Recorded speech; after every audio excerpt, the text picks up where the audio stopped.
So now we are going to see on the edit mode the Inset tool.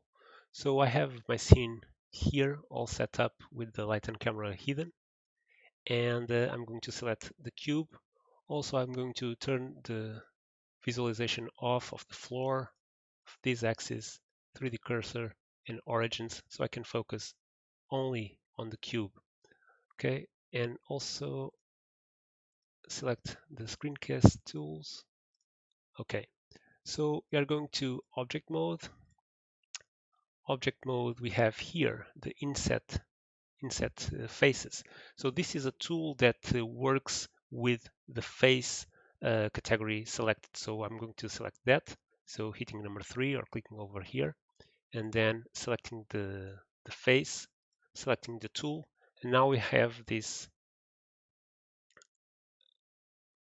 element that we can drag. We can see that we can adjust the amount of the inset, so this offset inwards that we are creating with dragging the mouse.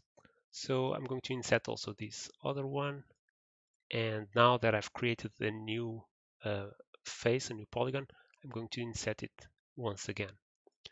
So this is the inset tool together with the extrude that we've seen previously. You can start creating all these sorts of features, and together with also the move tool and the rotate and scale, you can do all these sorts of uh, features on your model. Same goes here, so selecting other faces and extruding them outwards. So now you can start creating your own models. And insetting is really important when we apply the modifiers. So here and in one of the last videos, we've applied a modifier. So in order to do that, we are going to object mode. So now on object mode, if I want to see the edges, I press F4 and I can see all the inset edges that I have. Otherwise, it seems like it is almost a normal cube. So that's really handy. And now we are going to apply once again the subdivision surface. And now we can see what the inset does. So here, when we apply a subdivision, this subdivision modifier, we are actually subdividing the mesh with the um, smaller polygons, and also applying a smoothing on these new polygons. The number of polygons and the smoothness is controlled here, so we can add like 3 to have this nice and neat. And here we should also apply then on render when we export the image. So when we render the image.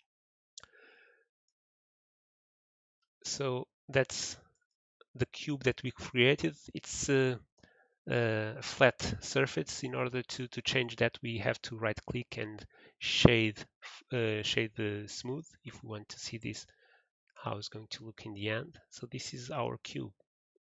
If we want to edit once again, now with this subdivision modifier added, when we go once again to edit mode, we can see like this ghost face, and it remembers what was our last selection. So if we want to do additional modelings, additional features, we can do like so. And let's see that scale up this outwards. So we can start creating different elements. You can also see that there are different edges. So these, the smoothness of the edges depends on what is below. So this, for instance, if we go here and select that edge, if this edge is closer to the top, this will give like a crest, almost a crest. And the same goes here. If we move this onto here, it will start to look different. You see here? The same goes here. Okay.